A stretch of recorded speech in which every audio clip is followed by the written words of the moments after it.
शिवकी परमानन्दं योगिनो नन्दे जगद्गुरुम्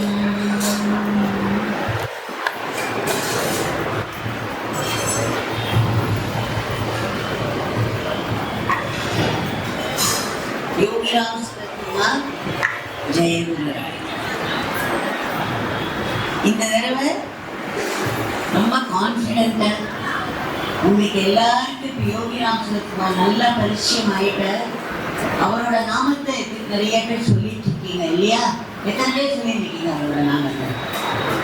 கை தூக்குங்க பார்ப்போம். ஸோ அவர் நாமத்தையே சொல்ற பக்தர்கள் இங்கே பக்தர்கள் ஆயிட்டீங்கன்னா அதனால ரொம்ப சந்தோஷமா வந்திருக்கேன்னா, இல்லைன்னா ஒரு வருத்தம் இருக்கும். நம்ம இவங்களெல்லாம் எப்படி உங்களெல்லாம் இவ்வளோ இதுவாக இன்ஸ்பயர்டாக இவ்வளோ ஆக்கத்தோடையும் ஊக்கத்தோடையும் பார்க்கும்பொழுது எங்களுக்கு எல்லா இதுவும் முழுமையாக இருக்கும்னு சொல்லக்கூடிய ஜனங்கள் மனத்தில் எத்தனையோ ஊனங்கள், மன ஊனம்னு ஒன்று இருக்கு. அந்த மன ஊனம் எவ்வளவு நமக்கு வாழ்க்கையில் செல்வம் கிடைச்சாலும் சரி, கல்வி கிடைச்சாலும் சரி, பெரிய பெரிய பேரும் புகழும் கிடைச்சா கூட ஒரு திருப்தி இருக்காது மனசு முழுமுணுத்துட்டே. அந்த மாதிரி இருக்கக்கூடிய இந்த உலகத்துல நான் இங்க எத்தனை குறை இருந்தாலும் அது ஒரு நிறைவா ஆக்கி வாழறதுக்கு முயற்சிக்கும். உங்களை பார்க்கும் பொழுது எனக்கு ஒரு தயக்கமா இருக்கும், என்ன உங்ககிட்ட சொல்றதுன்னு ஒரு கண்டிப்பா இருக்கும். ஆனா இந்த தடவை நிறைய பேர் சுவாமியுடைய நாமத்தை சொல்றதுனால அந்த ஒரு பாண்ட், அதாவது ஒரு இணைப்பு இருக்குல்லையே, அதனால எல்லாருக்கும் அந்த ஒரு இணைப்புல என்னுடைய மனசுல இருக்கிறத உங்ககிட்டலாம் ஷேர் பண்ணிக்கிட்டு வந்திருக்கேன். உங்களுக்கு மட்டும் யாருக்குமே வாழ்க்கைங்கிறது போராட்டம். பார்க்க போனா இப்போ போக போக போக இது போராட்டத்திலேருந்து என்ன ஆயிடுச்சுன்னா ரணக்கிழமை பேட்டில் ஃபீல்ட் ஆகிருக்கு வாழ்க்கை.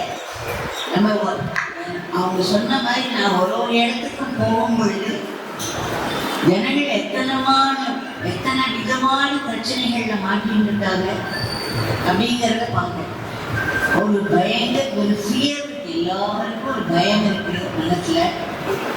நான் சொல்றது அமெரிக்கால பல இடங்கள்ல அதை பார்த்தேன்னா எதுவும் யாரு ரொம்ப இளைஞர் யங் பீப்புள் எல்லாரும் ஒரு 30 வயசுக்குள்ள தான் இருப்பாங்க. ஒரு 15 வயசுலேருந்து 30 வயசுக்குள்ள இருக்கிறவங்க நிறைய பேருக்கு நம்ம டிப்ரெஷன் சொல்றோம் இல்லையா, மன அழுத்தமா, அதுக்கு பேர் என்ன டிப்ரெஷன், மன அழுத்தம். அந்த மன அழுத்தத்துல மாட்டிருக்காங்க. மன அழுத்தத்தை விட்டுடுங்க, நல்ல பெரிய பணக்காரங்க வசதியர் எல்லாமே இருக்கு. அவங்க பார்த்தீங்கன்னா ஏதோ ஒரு எண்ணத்துல சிக்கியிருப்பாங்க. அந்த எண்ணத்துல மாட்டிக்கிட்டு அந்த எண்ணமே சுழண்டு இருக்கும். இந்த மாதிரி பல விசித்திரங்களை தான் வெளிநாட்டுக்கு போகும் பொழுது வேலைக்காரனா அவங்க ரொம்ப வசதியா இருப்பாங்க, நிறைய பணம் இருக்கும், அவங்களுக்கு ரொம்ப அறிவெல்லாம் மேம்பட்டு இருப்பாங்க, அப்படிலாம் நம்ம நினைச்சு போறோம் இல்லையா. ஆனா அங்க போகும் பொழுது அதுக்கு பின்னாடி ஒரு அவலம் இருக்கிறது தெரியும்.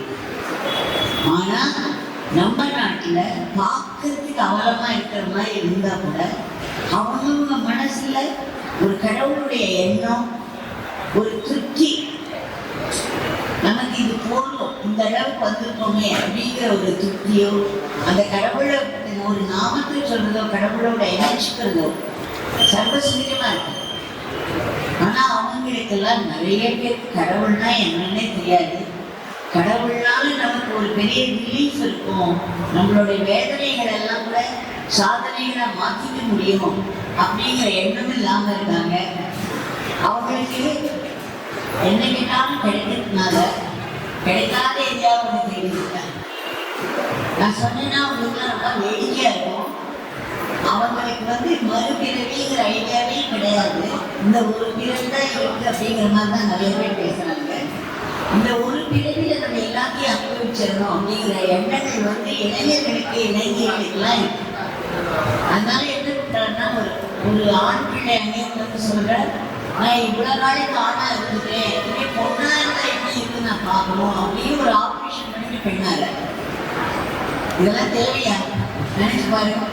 இயற்கையில நம்ம குறுக்கிட்டு ரொம்ப கஷ்டப்பட்டு வலியோட சேர்ந்து ஒரு ஆப்ரேஷனை பண்ணிட்டு அதுக்கப்புறம் ஆண் வந்து பெண்ணாகும். இதுல ஒரு வேடிக்கை என்னன்னா, ஒரு அன்பர் ஓடி வந்தார். அவர் வந்து கொஞ்சம் வயசானவர், கடவுள் பக்தி உள்ளவர். அவர் வந்து சொல்றார், அவருடைய பொண்ணு வந்து 25 வயசுல ஆகுது. அப்பா நான் இந்த நாளைக்கு எப்படி பொண்ணா இருந்துட்டேன், இனிமே அடுத்து கொஞ்ச நாளைக்கு ஆணா இருந்து எப்படி இருக்குன்னு பார்க்கணும் அப்படின்னு சொல்லி அந்த பொண்ணு வந்து ஆணா மாறினது. அந்த பொண்ணோட பாய் ஃப்ரெண்ட் இருக்கானே அவன் வந்து பெண்ணா மாறினான். நம்ம 7 பேர் சேர்ந்துட்டாங்க. இதை விட ஒரு விசித்திரம் வளர்க்கிறீங்க. இதை விட ஒரு விசித்திரமும் பார்த்தேன். என்னன்னா, ஒருத்த வந்து சொல்றான், நான் வந்து எல்லாருக்கும் பார்த்தாச்சு, எனக்கு வந்து நான் டாக்லாம் ரொம்ப விருப்பம், எனக்கு நாய்கள்லாம் ரொம்ப விருப்பம், அதனால ஒரு நாயா இருந்த வாழ்க்கை எப்படி இருக்குன்னு பார்க்கணும்னா அப்படின்னு சொல்லிட்டு எல்லாம் மனுஷ உருவத்தோட நான் நல்லா 2 கை இருக்கு, 2 கால் இருக்கு, ஏதாவது மன ஊனங்கிறது என்னன்னு சொல்ல வரேன். ஊனம் வந்து நம்ம உடம்புல தான் இருக்குன்னு நினைக்கிறோம். கை வலிக்கிறது, கால் வலிக்கிறது, நடக்க முடியல, ஏதோ அவங்கெல்லாம் நல்லா பார்க்கறதுக்கு எப்படி இருக்காங்க, ஒன்றை மாதிரி என்ன மாதிரி இருப்பாங்க, நல்லா விளையாட்டு இருப்பாங்க, 6 பங்குவா இருப்பாங்க, எல்லாம் 5 அடி 6 அடி இருக்காங்க, அவ்வளோ அழகா இருக்காங்க பார்க்கறதுக்கு. ஆனா மனசுக்குள்ள அவ்வளோ ஊனம்.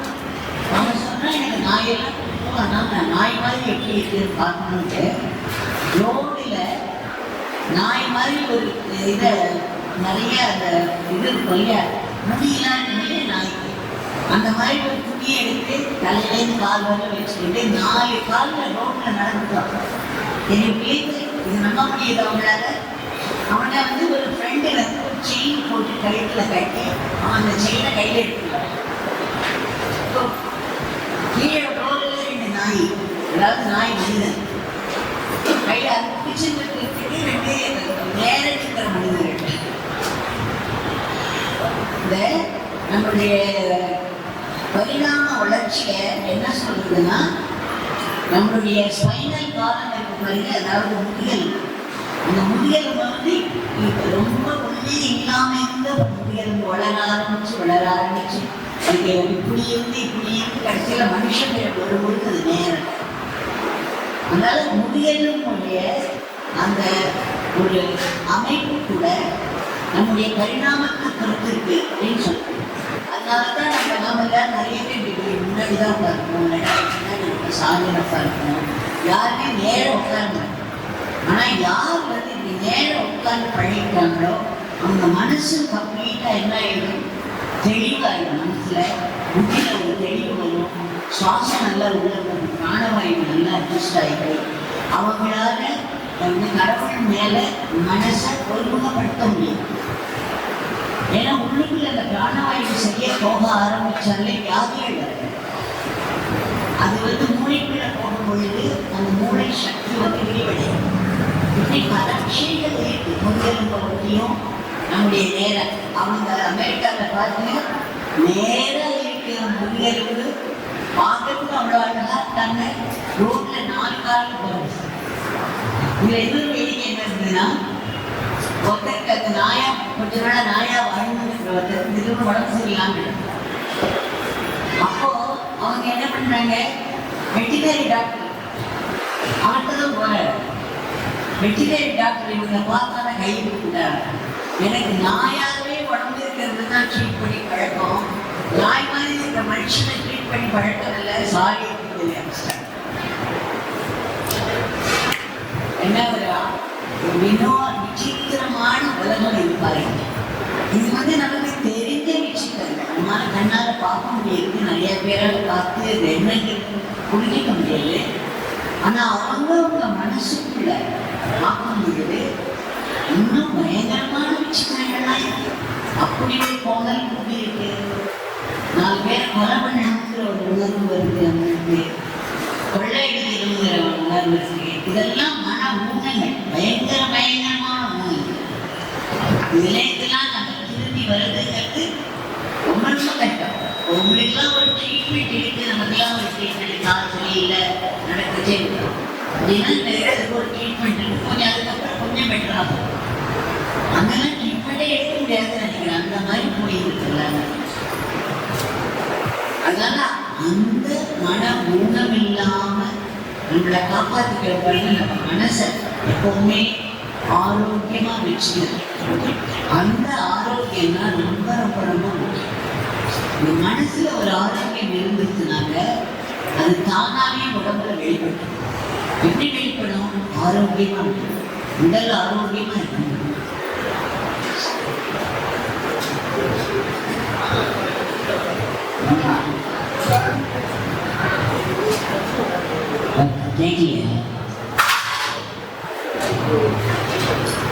நான் இதுவரையும் சொன்னது கேட்டா திரும்ப சொல்லணுமா?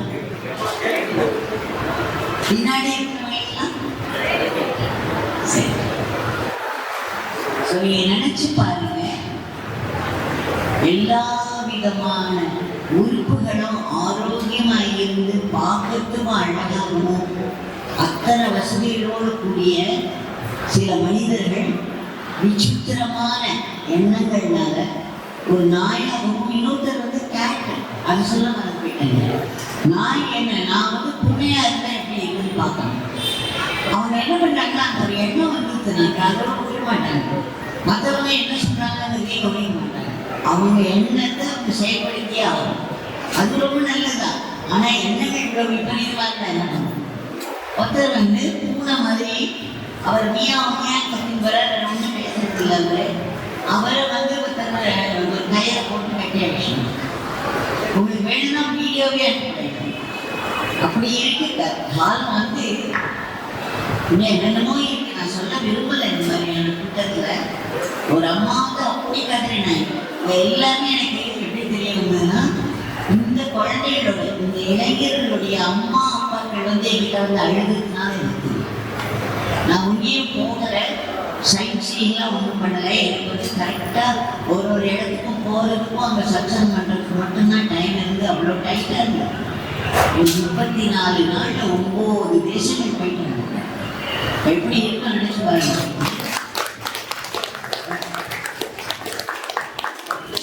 இது வந்து தினம் தினம் டிராவல், காரில் போகிறது, ஏர்போர்ட்டுக்கு போகிறது, அதுக்கப்புறம் ஒரு பிளேன் மாறுறது, அப்புறம் மறுபடியும் வந்து இன்னொரு ஏர்போர்ட் போய் இறங்குறது, மறுபடியும் காரில் போகணும்.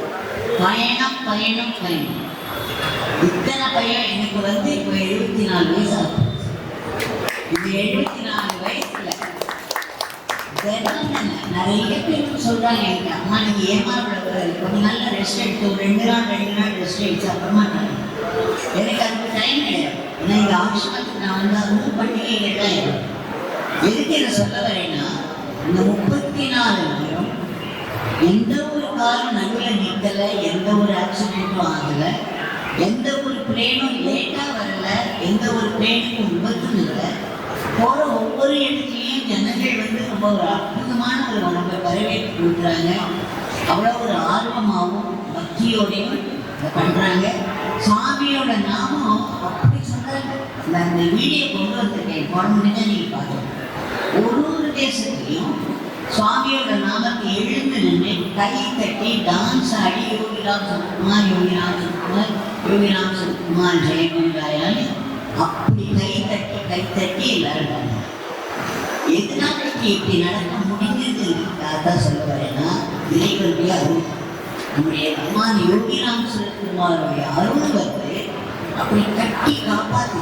எந்த இடத்துலையும் ஒரு தாமதம் ஏற்படாமையும், எந்த இடத்துலையும் ஒரு விபத்து ஏற்படாமையும், அந்தந்த நேரத்தில் அதாவது கச்சிதமாக நடந்ததோடு இல்லாமல் அங்கங்கே மக்கள் வந்து ஒரு நல்ல ஒரு பக்தியோட இந்த ஒரு வரவேற்பையும் ஒரு சந்தோஷத்தையும் கிடைச்சு.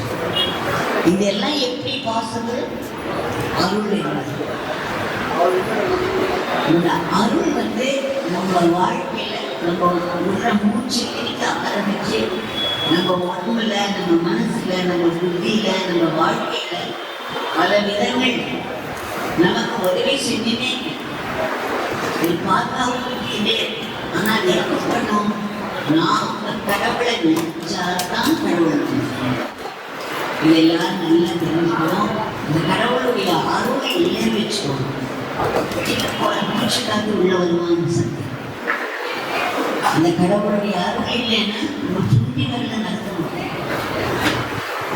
கடவுள் அருளிலே எந்த ஒரு காரியம் நமக்கு அனுகூலமா நடக்குது. ஆக நம்ம மூச்சு காத்து எவ்வளவு முக்கியமோ நம்ம உடம்புக்கு, அதே மாதிரி கடவுளுடைய அருள் வந்து நம்ம வாழ்க்கைக்கு ரொம்ப முக்கியம். ஆக உலகத்துல பலவிதமான விசித்திரங்கள் இருக்கு.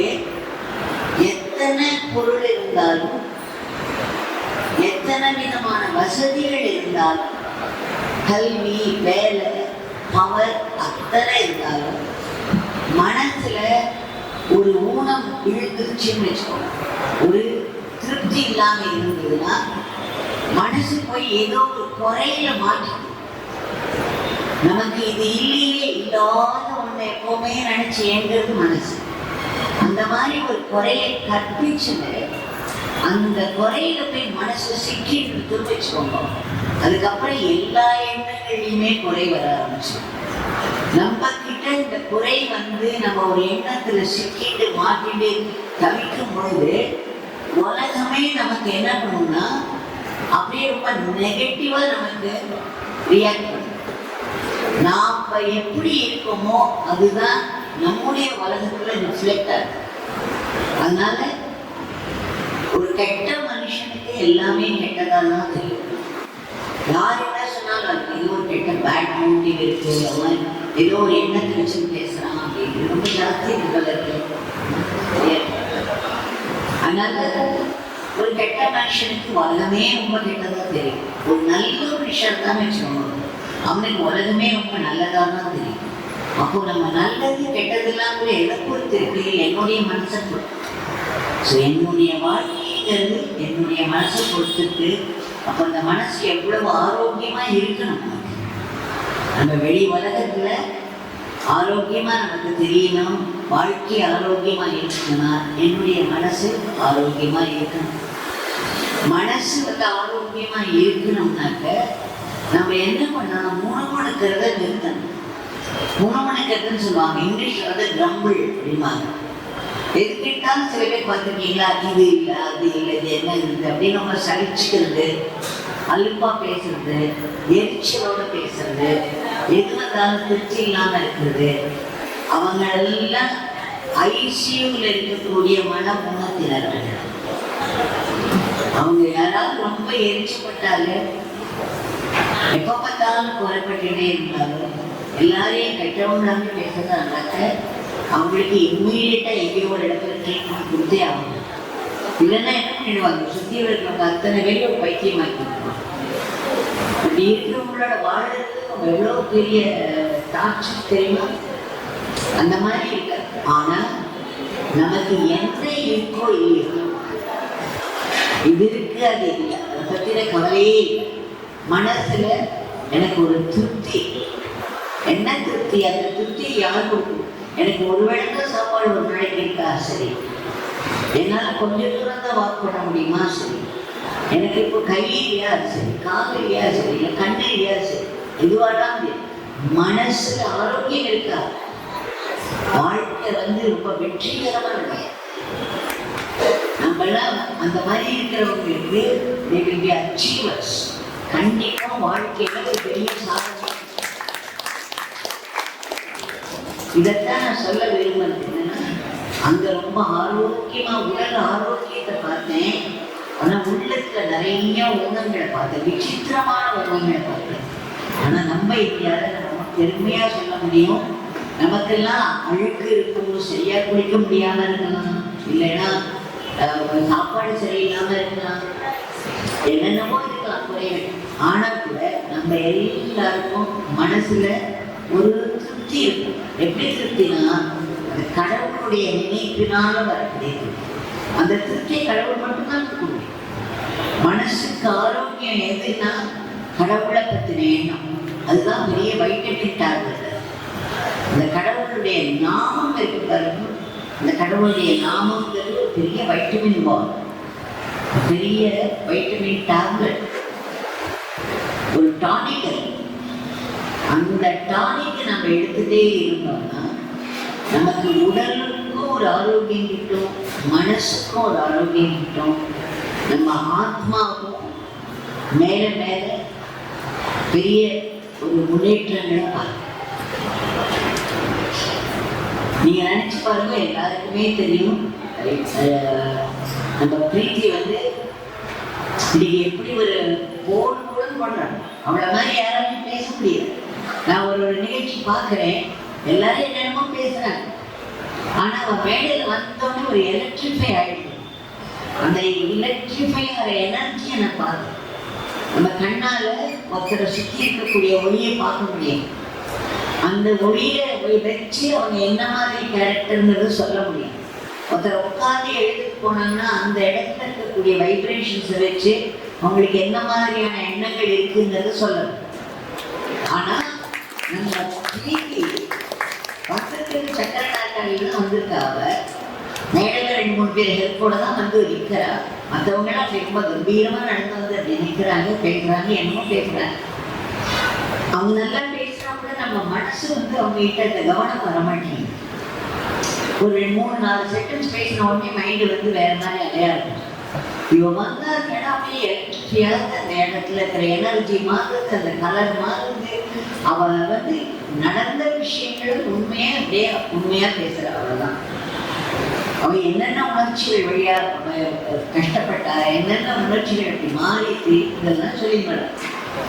அப்படியே எல்லாரையும் பார்த்தீங்கன்னா அந்தந்த இடத்துல அப்படியே வெச்ச கண் வாங்காம அவளை பார்த்து கேட்கிறாள், இந்த ஆற்றல் எப்படி வந்தது? நம்ம ரொம்ப அழகா பார்க்கறதுன்னா கொஞ்ச நேரம் அழகா இருப்போம், மேடையில் பேசும்போது பார்ப்போம். அதுக்கப்புறம் அவங்க இன்ட்ரெஸ்ட் பேச்சு ரொம்ப நல்லா சிரிப்பூட்டி நகைச்சுவையா இருக்காது பார்ப்பாங்க.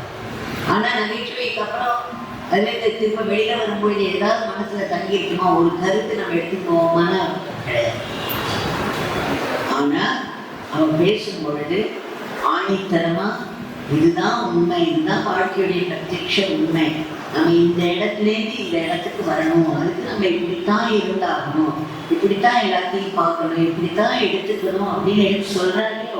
உங்களுக்கு தினம் சொல்லியிருக்கோம். மேடையில சொல்லும் பொழுதும் அவளோட அனுபவங்கள்லாம் சொல்லும் பொழுதும் ஜனங்கள் அப்படியே அரெஸ்ட் ஆன மாதிரி அவங்க இடத்துல உட்காந்து ஆன்னு வாய்ப்பு கேட்க. அதுக்கு காரணம் என்ன? அவளுடைய மனசு இருக்கு பாருங்க, அவ்வளோ ஆரோக்கியமா இருக்கு. அந்த ஆரோக்கிய மனசுல இருக்கிறதுனால உங்களுக்கெல்லாம் ஒரு ஊக்கமோ ஆக்கமோ அவங்களால கொடுக்க முடியாது. ஒரு சோர்ஸ் ஆஃப் இன்ஸ்பிரேஷனா இந்த உலகத்துல நம்ம வளைய வருதுங்கிறது பின்னாடி எத்தனையோ தியாகங்கள் இருக்கு. அந்த தியாகங்கள்லாம் பண்ணாதான் நாமளே இன்ஸ்பயர் ஆக முடியும், மற்றவங்களை இன்ஸ்பயர் பண்ணவும் முடியும். அந்த தியாகங்களுக்கு உரியவங்களுக்கு மட்டும்தான் அந்த மாதிரியான ஒரு வலிமை இருக்கும், மன வலிமை இருக்கும். அவங்க பேசும்பொழுது அவங்க வார்த்தைகள் வந்து நம்மளை அப்படி வந்து தாக்கி உள்ள இறங்கி நமக்குள்ள பல மாற்றங்களை உண்டு பண்ணும். அதனால அவள் ஒரு பெரிய ஒரு முன்மாதிரி. அவளை பார்த்தாலே போறோம்.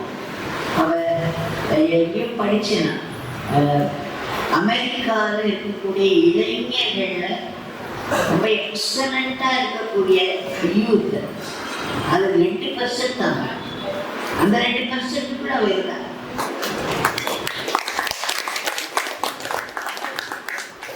அந்த மாதிரியான எப்படி இருக்கும் அந்த யூத், பிரைம் ஆஃப் யூத்து வச்சு எப்படி ஒரு மனசுல உடம்புல இருந்து ஒரு ஆரோக்கியம் இருக்கும், மனசுல வந்து பல விதமான கனவுகள்லாம் இருக்கும், ஆம்பிஷன்ஸ் இருக்கும்.